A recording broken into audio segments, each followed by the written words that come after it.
Hello everyone, welcome to Angel One margin trading funding video. तुम्ही जर तुमच्या watchlist सेक्शनमध्ये गेला, तर त्याच्यामध्ये कोणत्याही एखाद्या स्टॉकच्या बाय स्क्रिप्टवरती क्लिक केली, तर तुम्हाला डिलिव्हरी इंट्राडे सोबत पे लेटरचा एक ऑप्शन बघायला मिळतो.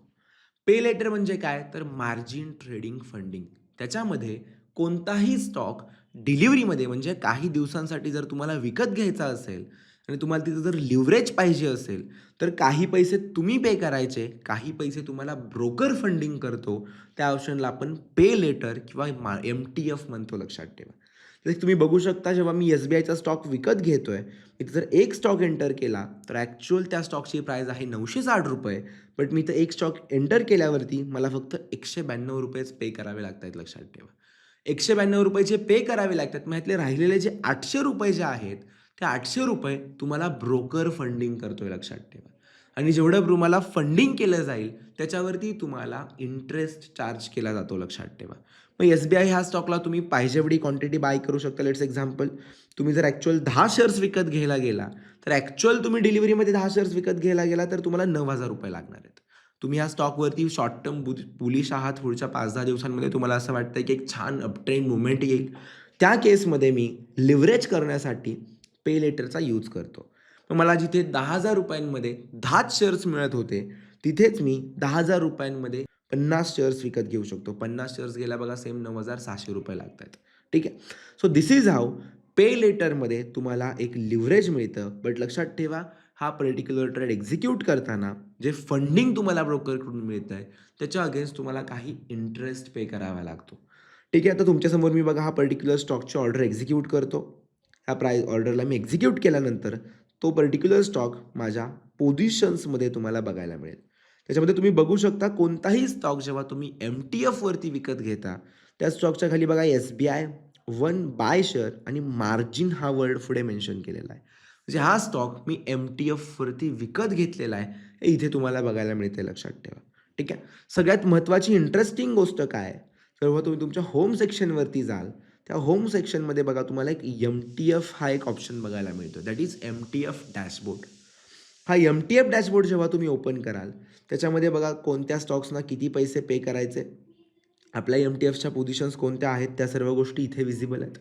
तुम्ही बॉरोइंग्जवरती क्लिक केलं, तर तुम्ही कोणत्या स्टॉक्सची किती क्वांटिटी घेतलेली आहे एम-टी-एफमध्ये, ते सर्व तुम्हाला इथे बघायला मिळेल. आणि त्याच्यावरती तुम्हाला किती इंटरेस्ट चार्ज केला जाणार आहे किंवा किती ॲक्चुअल चार्जेस तुम्हाला पे करायला लागणार आहेत, तेही तुमच्यासमोर विजिबल आहे. त्याच्यामध्ये बघा तुम्ही किती क्वांटिटीला स्टॉक तो बाय घेतलेला आहे, किती प्रॉफिट होतोय, लॉस होतोय, इव्हन इंटरेस्ट पे करताना पर डे किती इंटरेस्ट तुम्हाला चार्ज केला जाणार आहे. सर्व गोष्टी इथे तुमच्यासमोर व्हिजिबल आहेत. सो जर तुमचा शॉर्ट टर्म ट्रेड असेल 4 दिवसांचा, 5 दिवसांचा, तर एम-टी-एफच्या डॅशबोर्डवरून तुम्ही ह्या सर्व गोष्टी ट्रॅक करू शकता. सगळ्यात महत्त्वाची गोष्ट, इथे बघा एक्सप्लोअरमध्ये ऑटो कन्व्हर्ट टू डिलिव्हरी हा एक ऑप्शन तुमचा ऑन तुम्हाला बघायला मिळेल. ह्या ऑप्शनमध्ये काय होतं, की जे तुम्ही शेअर्स एम-टी-एफवरती विकत घेतलेले आहेत, त्याच्यामध्ये जर तुमच्या अकाउंटला जर पैसे शिल्लक असतील लेजरमध्ये, तर त्या शेअर्सना ऑटोमॅटिकली डिलिव्हरी पोझिशन्समध्ये कन्व्हर्ट केलं जातं, लक्षात ठेवा.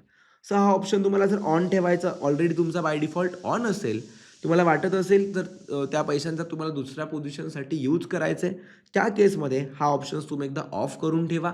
सो दॅट एम-टी-एफवरती घेतलेले शेअर्स जे आहेत, ते एम-टी-एफवरतीच राहतील. त्यांच्या डिलिव्हरीमध्ये पोझिशन्स कन्व्हर्ट होणार नाहीत, लक्षात ठेवा. ठीक आहे.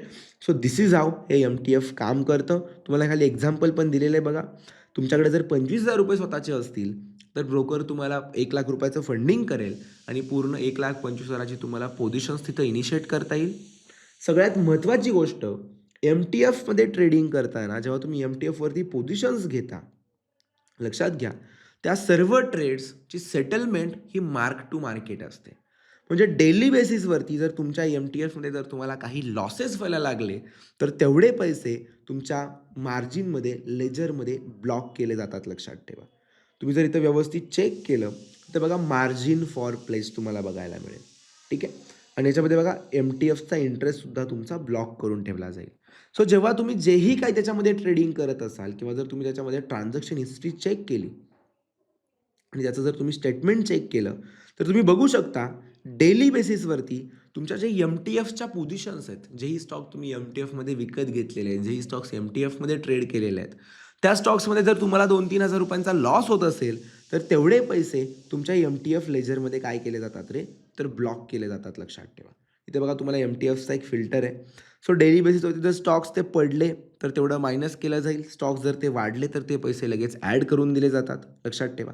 सो दिस इज हाऊ तुमच्या ज्या MTFच्या ज्या पोझिशन असतात, मार्जिन ट्रेडिंग फंडिंगच्या ज्या पोझिशन्स असतात, त्या पोझिशन्समध्ये तुम्ही जेही काही ट्रेडिंग करताय, त्यात जेही काही लॉसेस तुम्हाला होतात किंवा त्यानंतर लॉसेस जर तुमचे रिकवर झाले, तर डेली बेसिसवरती तो बॅलन्स डिडक्ट करणं आणि ॲड करणं हे तुम्हाला झालेलं बघायला मिळेल. सो बॅलन्स MTF पोझिशन्स नंतर कमी झाला, जास्त झाला तर भ्यायची गरज नाही आहे. तुमचे लॉसेस रिकवर झाले की ते MTFचा बॅलन्स ॲज इट इज परत तुमचा रिकवर होऊन जाईल. लक्षात ठेवा. आणि त्याच्यामध्ये झालेला पूर्ण प्रॉफिट हा तुमचा असतो. लक्षात ठेवा. ठीक आहे.